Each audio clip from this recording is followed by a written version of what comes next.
Bismillahirrahmanirrahim. Assalamualaikum warahmatullahi wabarakatuh. Alhamdulillah. Allahumma salli wa sallim ala sayyidina Muhammadin bil lisani jami'ati fi hadratil wasi'ah salatan tamuddu biha jismi min jismihi wa qalbi min qalbihi wa ruhi min ruhihi wa sirri min sirrihi wa ilmi min ilmihi wa amali min amalihi wa khuluqi min khuluqihi wa wijahati min wijahatihi wa niyati min niyatihi wa qasdi min qasdihi wa ta'udu barakatuha alayya wa ala awladi wa ala ashabi wa ala ahli asri ya nur ya nur ya nur ija'alni nuran biyaqin nur. Alhamdulillah, sahabatku dimanapun kalian berada, Allah subhanahu wa ta'ala masih memberikan kesehatan dan kekuatan sehingga di pagi hari ini saya bisa menyapa sahabat-sahabatku dimanapun kalian berada. Apa kabar kalian semua dimanapun Anda berada? Wabil khusus sahabat-sahabatku yang selalu setia menonton video-video saya ini ya. Saya doakan semua kalian selalu dalam keadaan sehat walafiat dan segala hajat-hajatnya Allah kabulkan, dan yang sakit semoga cepat sembuh daripada penyakitnya. Dan semoga Allah subhanahu wa ta'ala meluaskan pintu rizkinya beserta putra-putrinya menjadi anak yang soleh dan yang solehah, berguna bagi nusa bangsa, negara dan agama. Dan mari kita ikuti atau tonton video ini sampai selesai, baru kalian komen. Nah, begitu yang tepat dan yang bagus menonton video itu biar tidak gagal faham. Ditonton sampai selesai apa inti atau yang dimaksud di dalam video ini, maka baru Anda fahami dan baru Anda komen. Begitu sahabat ya. Ini dari sambungan kemarin dari Gus Maimun Nafis ya, menjelaskan tentang hal-hal apa yang telah disampaikan oleh Imanuddin, bahwasanya itu narasi-narasinya itu hanya logika-logika yang menyesatkan. Oke. Mari kita tonton videonya, semoga bermanfaat. Aqimus salat, wajib salat itu boleh berubah. La taqrabu zina, haram zina itu sudah dilalah qat'iyah, tidak boleh dirubah. Nah, kalau dilalah dzanniyah itu masih multi tafsir. Aulamastumun nisa, ini kemana nih tafsirnya nih? Apakah mutlaqul mubasyarah? Apakah jima? Apakah mubasyarah bisahwat? Ini masih kemana-mana nih. Innamal a'malu binniyat, ini masih kemana-mana nih. Itu namanya dilalah dzanniyah. Nah, ya dulu ala annahu munhasir itu belum tentu dilalah qat'iyah. Nah, kemudian poin yang ketiga, penulisnya sendiri nih, yang entah siapa penulisnya, saya belum percaya juga bahwa penulisnya Ar-Razi, maka saya tulis penulis di sana. Penulis Sajarah Mubarakah tidak menyaratkan ihatoh karena kitab ini mukhtasar. Lihat bahasa Arabnya, hadza mukhtasarun fi ilmil ansab.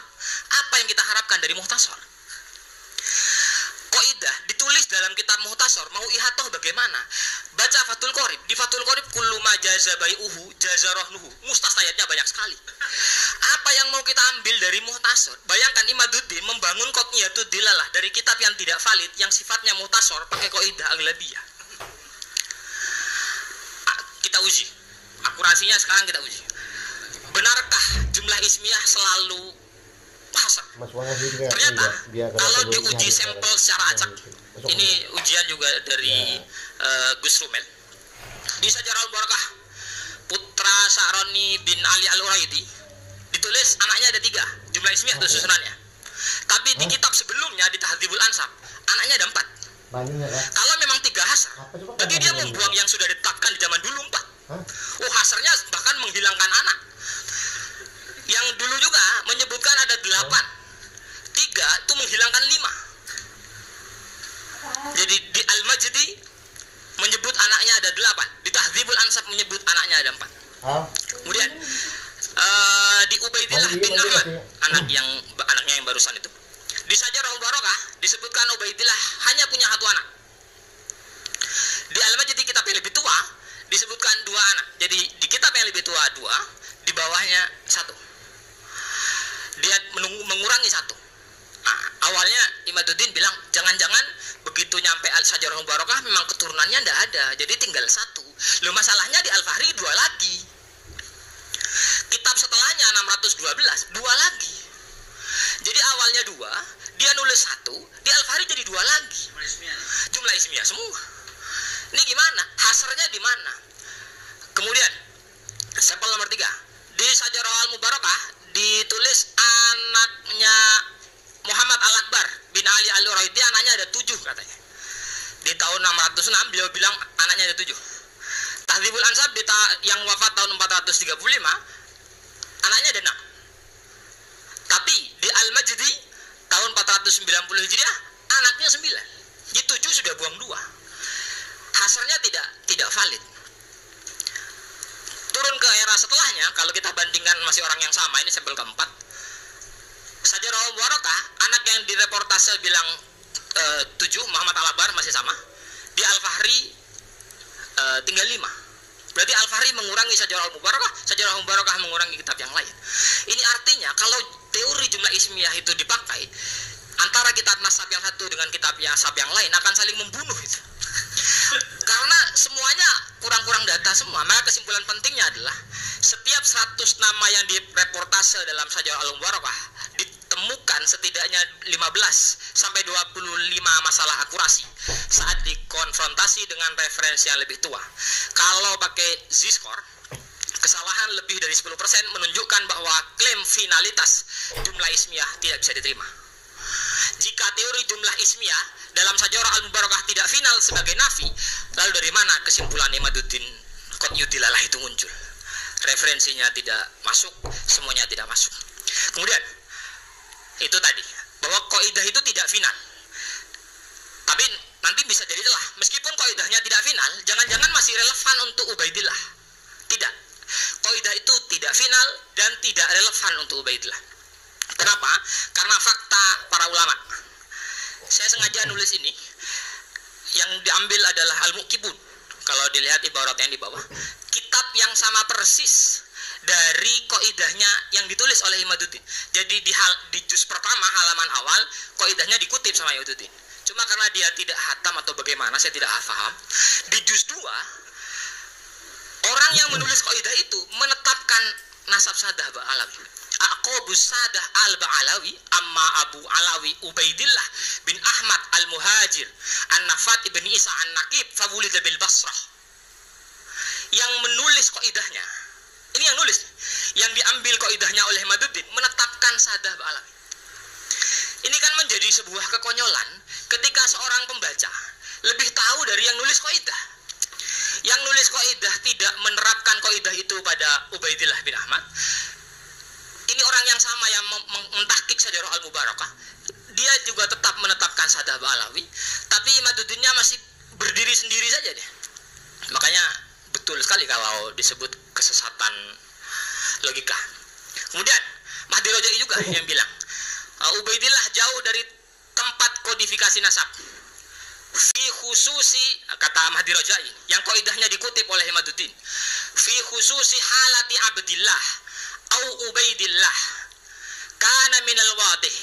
Jelas sekali kata Syekh Mahdi Rajai, anna hijratahu ila mantiqatin kharija aradi kuttabil ansab, bahwa perpindahan atau hijrahnya Ubaidillah ke daerah yang ada di luar area para penulis nasab al-awail alladzina kanu umuman fil Iraq wal Iran, yang mayoritas ada di Irak dan Iran.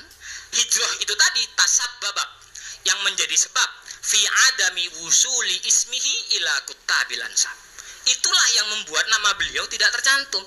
Karena dulu nama penulis ada di Irak dan Iran, beliau ada di Yaman. Tidak seperti sekarang buat status WA sekarang, teman-teman lihat semua, keluarga saya di Madura lihat saya sekarang. Itu sekarang. Tapi di masa lalu jarak baina Yaman wa Irak tuh jauh sekali. Maka ketika kaidah jumlah ismiyah ini masih dipakai, padahal penulis kaidahnya sendiri menetapkan Bani Alawi dan menjelaskan korinah kenapa kaidah itu tidak layak diterapkan kepada Ubaidillah, menjadi sangat dipertanyakan. Akhirnya biar kaidah muqabil bil kaidah, kita beri kaidah pembanding. Kaidah yang lebih relevan untuk Bani Alawi terkait kitab yang tidak menyebutkan itu ada 3. 1, as-sukut ala nasab wa adamu dzikri. tidak menyebutkan nasab atau tidak menyebutkan mbah-mbah nasab, la yu'tabar fi ilmil nasab li'anna sakit yahtamilu fi amrihi al-jahalah awil akhadha an jahil.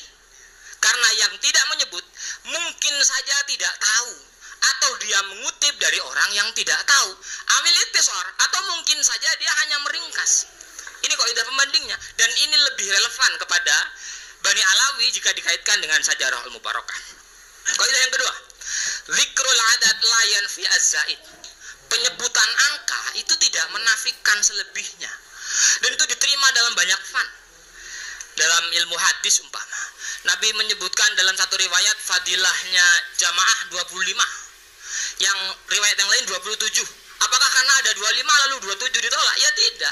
Isbat 25 itu tidak menafikan tambahan untuk 27. Jadi sama-sama saja. Dzikrul adat layan fi az-zaid. Ada sebutan angka 3 dengan jumlah ismiyah, itu tidak menolak angka yang selanjutnya. Kemudian kaidah yang ketiga, adamul wijdan la yadullu ala adamil wujud. Tidak menemukan bukti bukan berarti suatu itu tidak ada.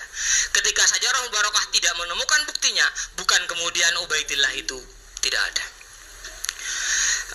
Sebelum saya masuk dalil madlul, saya simpulkan dulu. Jadi klaim Imaduddin adalah ini qat'iyud dilalah. Jadi akhirnya semua tertolak karena ini qat'iyud dilalah. Bahwa Sajarah Mubarakah adalah qat'iyud dilalah sehingga khatun nasabah ditolak, syuhra wal istifadah ditolak. Semuanya serba ditolak. Nah, qat'iyud dilalahnya rancu dan gagal dari segala arah. Satu, kitabnya maskuk seperti yang saya jelaskan tadi. Dua, kaidahnya tidak relevan. Jadi dari dua itu saja saya tidak yakin perdebatan dengan Kiai Imaduddin butuh 3 hari 3 malam. Tidak tahu ini masuk agitasi atau tidak, mohon maaf keceplosan. Kemudian ini tentang dalil dan madlul. Imaduddin menyimpangkan teori dalil madlul. Klaimnya tidak adanya bukti atau tidak adanya dalil tentang seseorang berarti sosok tersebut fiktif. Kalau nggak ada bukti tentang dia berarti dia fiktif. Pertanyaannya adalah, benarkah logika ini atau hanya usaha memaksakan kesimpulan yang sudah keliru sejak awal? Saya ceritakan dulu, dalil madlul ini keluar karena membantah dulu Al-Anwar membuat pernyataan sikap tentang ta'zim habaib itu. Jadi kita menyebutkan kaidah dzikrul adat layan fi az-zaid, lalu dia menyebutkan kaidah al-madlul yahtaju ila dalil. Nah, kita bantah. Bantahan terhadap Kiai Imaduddin sebenarnya ada banyak referensi, tapi karena memang pembagian waktu dengan teman-teman juga, akhirnya saya cukup menyebut salah satu saja dari sekian banyak referensi. Saya ambil punya Imam Ibnul Iraqi dalam Al-Ghaithul Hami fi Syarhil Jam'il Jawami. Ibaratnya mengatakan wala yalzamu min intifa'i dalilihi intifa'uhu. Ketika kita tidak menemukan dalil tentang sesuatu, la yalzamu min intifa'i dalilihi intifa'uhu, bukan berarti sesuatu itu tidak ada. Fa innahu la yalzamu min adamid dalili adamul madlul. Sesungguhnya ketidakadaan bukti itu tidak menunjukkan ketidakadaan madlulnya. Jadi Imaduddin berbohong tentang kaidah ini. Ini harus diketahui orang bahwa dia pernah tidak ilmiah juga, dia pernah salah juga. Jadi pengikutnya jangan fanatik benarlah. Kama la yalzamu min intifa'id dalil 'ala shani intifa'us shani. Kalau bukti tentang keberadaan Tuhan tidak ada, ya bukan kemudian Tuhannya tidak ada, bal intifa'ul ilmi bihi. Yang tidak ada itu kitanya yang tidak tahu. Jadi kalau diterapkan kepada Sajarah Al-Mubarakah umpama, bukan Ubaidillahnya yang tidak ada, tapi penulis Sajarah Mubarakahnya yang tidak tahu. Jadi penulisnya yang tidak tahu, intifa'ul ilmi bihi. Terakhir, sikap dan nasab. Imaduddin mengaitkan sikap-sikap para habaib dengan keabsahan nasab mereka. Jadi kalau sikapnya begini, tidak mungkin ini keturunan Nabi. Saya tidak bahas sikapnya, aman brother, masih fokus ya. Jadi ia berpendapat bahwa perilaku habaib bisa dijadikan dasar untuk meragukan. Pokoknya kalau sikapnya begini tidak mungkin keturunan. Bagaimana kata para ulama? Mohon maaf ibaratnya agak kecil. Jadi menurut para ulama, sikap itu tidak ada kaitannya dengan nasab. Karena Ibnu Hajar sendiri mengatakan, faman ulimat nisbatuhu, orang yang sudah jelas nisbatnya ila alil baitin nabawi, wasirril alawi, yang sudah jelas nasabnya kepada Kanjeng Nabi, sudah jelas nasabnya, la yukhrijuhu an dzalik azimu jinayatihi, bagaimanapun beliau jinayah, tanpa membenarkan itu. Kita bukan membenarkan jinayahnya, tidak, tetapi bagaimanapun azimu jinayatihi la yukhrijuhu an dzalik, itu tidak mengeluarkan. Oh ya, mohon maaf. Biasa di usul masail tidak diterjemah. Jadi kalau orang, saya terjemah, kalau orang nasabnya sudah jelas kepada Kanjeng Nabi, man ulimat nisbatuhu ila nabi wasiril alawi, maka azimu jinayatihi, kriminalitas begitu kalau dalam bahasa fikihnya, mau dia kriminal sebesar apapun, tanpa kita membenarkan kriminalitasnya tentu saja. Ini bukan dalam hal mau membenarkan, tapi dengan bagaimanapun beliau salah, tetap salah, tetapi la yukhrijuhu an dzalik, beliau tidak bisa dikeluarkan dari nisbat itu. Jadi nasab dan sikap itu tidak ada kaitannya. Bagaimanapun buruknya sikap, ya tetap salah sikapnya, bukan kemudian dibenarkan, tidak ada. Tetapi itu la yukhrijuhu an dzalik, itu tidak bisa mengeluarkan dia dari nasabnya itu. Wala adamu diyanati, dia tidak taat pada agama, salah, tidak taat pada agamanya, salah, kita tidak membenarkan itu. Tapi la yukhrijuhu an dzalik, disiplin dong. Secara ilmu itu tidak bisa dikeluarkan, karena nasab itu urusan nyambung nasab lah, nyambung firas. Kita, bapak saya siapa? Saya punya ayah, lalu karena kelakuan saya tidak sama dengan ayah saya, maka saya anak tiri dari ayah saya, kan konyol juga itu. Ya saya tetap anak ayah saya, cuma yang sikapnya bertolak belakang. Ayah saya orang soleh, saya fasik umpama. Ya sudah, berarti saya tetap anaknya, tapi sikapnya bertolak belakang dengan saya. Maka dua hal terakhir yang perlu diingat, saya simpulkan lagi mengenai dalil madlul itu sebuah kebohongan atau kesalahan Kiai Maduddin mengenai kaidah, karena dia pakai kaidah yang jelas bertentangan dengan para ulama. Kemudian mengaitkan sikap dengan perilaku itu juga ditentang oleh sikap dengan nasab, itu juga ditentang oleh banyak ulama. Syukran jazilah. Terima kasih. Mohon maaf. Assalamualaikum warahmatullahi wabarakatuh. Waalaikumsalam warahmatullahi wabarakatuh. Demikian sahabatku penjelasan daripada Gus Maimun Nafis, bahwasanya semua apa yang disampaikan atau yang menjadi tesisnya Imanuddin atau karangan-karangan kitabnya itu sudah dibantah dengan jelas, sejelas-jelasnya secara ilmiah. Namun Imanuddin tetap ngotot dan sebagainya, beliau itu keras hati, intinya begitu ya. Kalau memang betul-betul Imanuddin ini mencari kebenaran, tentunya tabayun atau menerima pendapat orang lain, begitu ya sahabat-sahabat. Ciri-ciri orang yang tidak menerima pendapat orang lain, yang tentunya yang memberi pendapat itu yang benar, yang hak, dia menolak, maka itu termasuk golongan-golongan iblis. Mohon maaf yang sebesar-besarnya, dan tetap semangat menjalin persatuan dan kesatuan umat, dan jangan sampai terpecah belah dengan adanya polemik nasab ini, kawan ya. Jadi jika suka kalian dengan video ini, tolong di komen, like, share, and subscribe, dan tentunya komen itu yang bermanfaat ya, yang bagus, yang sifatnya untuk membangun. Siapa tahu komen Anda itu bermanfaat buat orang lain. Dan saya akhiri, Assalamualaikum warahmatullahi wabarakatuh. Sampai jumpa.